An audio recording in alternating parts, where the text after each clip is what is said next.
The more that you can do to present him as a human being who had all of these problems, the better.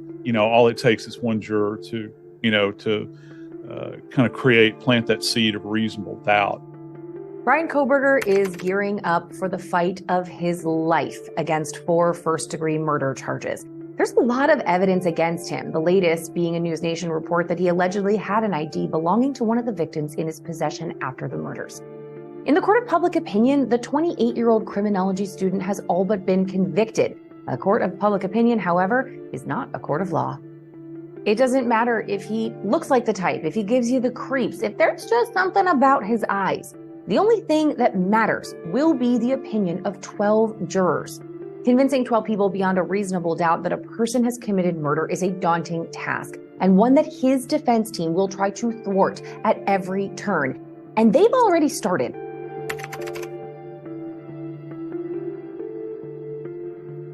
If you know anything about the case of the Idaho 4, you know that investigators have uncovered a lot of evidence connecting Bryan Kohberger to the crimes. But former federal prosecutor Nima Rahmani says defense lawyers will be prepared for a fight. That's what they're going to do. They're going to put up factual roadblocks as well as legal hurdles as well. That's why you see them attacking everything. From the time of his arrest, Bryan Kohberger has been working on his defense. One of the first things he did was waive his right to a speedy trial. This was so his lawyers could have as much time as possible to go through the evidence against him and find ways to poke holes in it. But something we don't often think about is how important it is going to be for the defense team to humanize him. So you're really up against a lot. And so the more that you can do to present him as a human being who had all of these problems, the better. I try to get the jury to walk in their shoes and to understand who they are. Bryan Kohberger is a petri dish of psychopathology. A defense psychiatrist would have a lot to work with. The brutality of the killings, the innocence of the victims, frankly, the number of victims are chilling. And the prosecutor will tell the jury the story of a boogeyman, a nightmare made real, a masked murderer who appeared in the dead of night to massacre 4 people when they were at their most vulnerable, asleep in their beds. So it's going to be up to Kohberger's team to remind them he's just a young guy, a local student who might have even had a pretty tough life up until then. In terms of helping the defense, what I do is really get into their life from the time they were born. And then I get into, their schooling. Were they bullied? Did they have any medical problems, when they were growing up, or psychological problems? The way it works, according to forensic psychiatrist Dr. Liebernman, is like this. The defense team would hire a forensic psychiatrist like her who would sit down over the course of many sessions to unravel who the defendant is, from childhood to adolescence to adulthood, and identify ways to make him sympathetic to the jury. Dr. Liebernman has testified for the defense on a number of criminal trials and says that creating some empathy for the defendant can mean the difference between life and death. So this is how humanizing Kohberger could come into play in his case for the defense. What could a defense psychiatrist do with all that? Well, one thing, you could show the times, the multiple times throughout his life, and even recently in a bar near where he lives in Pennsylvania, he was rejected by these women, and it was written in the notes, if this guy comes in, he's, going to harass you and so on. So you'd show that whole string, for all the years of his life. Then, and how painful that was for him and so on. His defense team will then want to attack the evidence, how it was collected, the science behind it. The biggest piece of evidence that we know of so far is that knife sheath. It's a military-style K-bar knife sheath that was left at the crime scene next to the body of one of the victims. And according to police, Bryan Kohberger's DNA was the only DNA found on that sheath on the snap. Sounds pretty bad, but forensics expert Joseph Scott Morgan explains that the defendant needs to be connected to the knife, to the murder weapon, in a lot more ways than just a little bit of DNA. Well, the first thing you have to do as an investigator is to find out whether or not any person in that home owned a knife sheath that is similar to that. And the defense will look at that. To paraphrase here, the defense will want to know if one of the other roommates or perhaps one of their boyfriends also owns a K-bar style knife. And they can use that to then question whether the sheath found at the scene belongs to one of them and maybe not Bryan Kohberger. Okay, I'm sure you're thinking at this point, yeah, but investigators said they found Kohberger's DNA on the snap. I was thinking the same thing. It's kind of hard to argue that it isn't his knife. But I was wrong. Nima Rahmani points out that the defense will have their own theories and their own science to try to dismantle this for the jury. The defense is going to attack the evidence in this case. And one thing that I expect them to do is attack the DNA, say it's not reliable, it's only one source, and it could have been transferred there by anyone. And there's going to be a whole host of other people that have DNA there. A whole host of other people have DNA there. This is what the defense will likely latch onto like a dog with a bone. Now, the scene of the crime here is unique in a lot of ways. There are essentially 3 crime scenes. Bedroom 1 on the top floor where Kaylee Goncalves and Maddie Mogan were killed. Bedroom 2 on the second floor where Xana Kernodle and Ethan Chapin were killed. And then kind of the house as a whole. 6 residents lived in 1122 King Road at one point, and the house was really known as a party spot on the University of Idaho campus. And this isn't just talk, there's proof. Body cam footage from multiple incidents show police dropping by the house due to noise complaints from different parties. We actually see Kaylee and Xana in some of these videos telling cops they're going to keep it down while there are who knows how many people in the house behind them. Can the defense explain away that forensic evidence with a forensic expert on the stand and say, could they have gotten there from a party? Could they have gotten there from? Yeah. I suppose I could, and I think that I'm glad you mentioned 3, because it's like if you got 1, that's a much easier hill for the defense to climb. But if I were on the defense team, I would want this video above all the others to be shown to the jurors to really illustrate this point. What you're going to see here is footage from police responding to another noise complaint. But this one is different, and what makes it different is huge for the defense. See if you can pick up on it. How goes it? Oh, hey, how are you? Who lives here? We're not actually sure. You don't know who lives here? No, Okay. I don't. We're just here for a noise complaint. Oh, okay. Well, no one's here that's trespassing, but no one that lives here is here right now. So where'd they go? They're just not here. I have no clue where they went. No clue. So you guys just throwing a party in their house at this They were time? here at one point. They're not here right now. I just searched all the rooms. They left and went over to some other party, and everyone is about to leave and go over to another. There's a raging party going on here, and not a single person who lives in the house was there at the time. This can really illustrate maybe how lax the girls were about their home. Dozens, maybe hundreds of people were in and out over the course of the semester, so the defense will argue that it is more than plausible that Kohberger just attended a party there, and maybe that's how his DNA ended up in the house.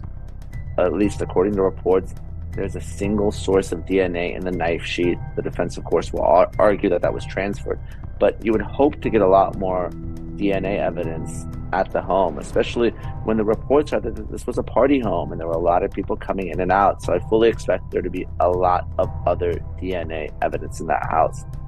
We tend to get laser focused on the single source of DNA found on the knife sheath, which cops say was Bryan Kohberger's. But when the house was processed by crime scene techs, they're likely to find dozens, hundreds of sources of DNA scattered through the house. Just look at these Daily Mail exclusive photos. This is the preserved crime scene. So after the murders, police left the home as it was, essentially freezing it in time so that they can process the evidence just how it was left when the bodies were discovered. So what you're looking at here is inside of the house, exactly what it looked like the night the killer slipped inside and knifed 4 people to death. It's a mess. It's what you would likely expect to see from a college house. There's food, wrappers, half-drank coffees, dirty dishes, beer pong, empty liquor bottles. Not only does this add to that party house angle, but it also shows just how easy it could be for a skilled defense attorney to argue that Kohberger's DNA was just one of many scattered around this house and doesn't necessarily point to him being a killer. They've got to hold on to these, no pun intended, to these little threads that they can, because, and this is well worn, Caitlyn, people people will always say, all it takes is one juror to kind of plant that seed of reasonable doubt, in their mind. And there's no doubt in my mind that the defense is going to utilize that. DNA at the scene isn't the only evidence that Kohberger's team will go after. A while back, Bryan's lawyers halted the cleanup of the crime scene once it was released by investigators because they wanted to do their own investigation in person. Makes sense. But his lawyer needed a court order. His attorney and a few others spent about an hour in and around the property examining it and taking photos. And they had to get a judge to sign off to stop the cleanup so that they could go in. And this may be raised again at trial if his attorney tries to argue that potentially exculpatory evidence was destroyed. And speaking of exculpatory evidence, meaning evidence that could help exonerate the defendant, Joseph Scott Morgan points out what he thinks is a glaring error by investigators. Before an arrest was made, some of the victim's personal items deemed unnecessary to the investigation by police were released to the family. And that may be a huge win for Kohberger. I made kind of a stink early on about, do you remember when they said that they were allowing items to leave the property for the purposes of sentimental reasons, which was the biggest ton of garbage I've ever heard. Why would you do that? I wonder what was leaving. And this is even before his representatives had a chance to go through that. Now, an arrest, I don't think, and I might be misremembering, but I don't think an arrest had been effected at that point in time. But they had things walking out the door to God only knows where. What I would not have done, the release of the things from the scene, that sort of thing. I'm not a big fan of that. Never will be. Now they're going to allegedly tear it down. And very early in the investigation, cops were accused of bungling some of the evidence collection. Garbage from 1122 King Road was allowed to be picked up and thrown into a trash truck with refuse from a bunch of other homes on the block. So cops in hazmat suits had to sift through the rubbish to extract the bags belonging to the crime scene. So the defense can really question what might have been lost or tainted in the process. One of the other damning pieces of evidence is the cell phone tower pings, placing Kohberger's phone in the vicinity of the house. According to the arrest affidavit, his phone pinged 12 times near King Road in the months leading up to the murders. Cops combined that cell data along with CCTV footage of his car to tie him to the home on the night of the crime. But it wasn't exact. We know the cell site evidence is key, but the defense is already trying to poke holes in that, saying that the cell phone evidence doesn't match up with the video surveillance of the white Hyundai Elantra and maybe minutes off. So all the defense can do in a case like this is raise reasonable doubt. And it always comes back to that white Hyundai Elantra, the rolling crime scene, as Joseph Scott Morgan named it, where investigators are searching for forensic evidence like hairs and blood from the victims.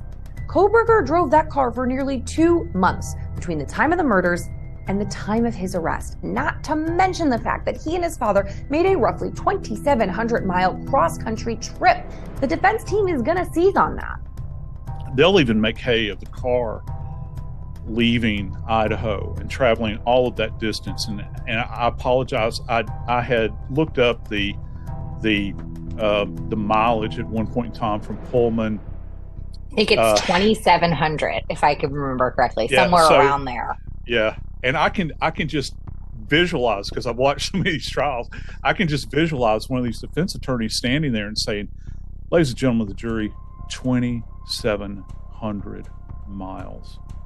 How much evidence could potentially be lost along the way? Now, on this journey home, you're going to recall that Kohberger was pulled over twice by police in 10 minutes. And Dr. Liebernman says that the body cam footage indicated to her something peculiar about he and his father. What do you think? Well, first of all, we don't know very much about his childhood. There have been tons of news reports about him and so on, but all we know is what we saw of his father in the car. That was a little strange. There's a clue right there that there is something strange. She added that addressing potential issues at home as a child, as well as Kohberger's documented history of being bullied for his weight when he was a teen, as well as his alleged former drug use, all of that may connect with some juror on some level to create some empathy. Plus, there's this. this I don't think would be very popular with the jury. One could try to say, if there was some evidence for this, one could try to say that these girls, or at least one of the girls, led him on, made him believe that she was interested in him, and for months, and then ultimately she rejected him, and so it was such a devastating change, and that's what kicked him off, what made him ultimately kill them all. I agree there. That probably wouldn't be popular with the jury, and it kind of risks the admission that Kohberger was mad or upset with one of the victims, so it is really unlikely that we are going to see that particular angle play out in court. But what we know we will see is a serious defense of Bryan Kohberger's innocence from his lawyers. Now, there is a teeny tiny minuscule chance that he will plead guilty at the next hearing and this would all be over, but we are far more likely to see this heading to an explosive jury trial in the coming months. And as you've heard, the road to reasonable doubt is rocky for the defense, but it is possible. So until then, check out all of our wide-ranging coverage on the Idaho murders on dailymail.com.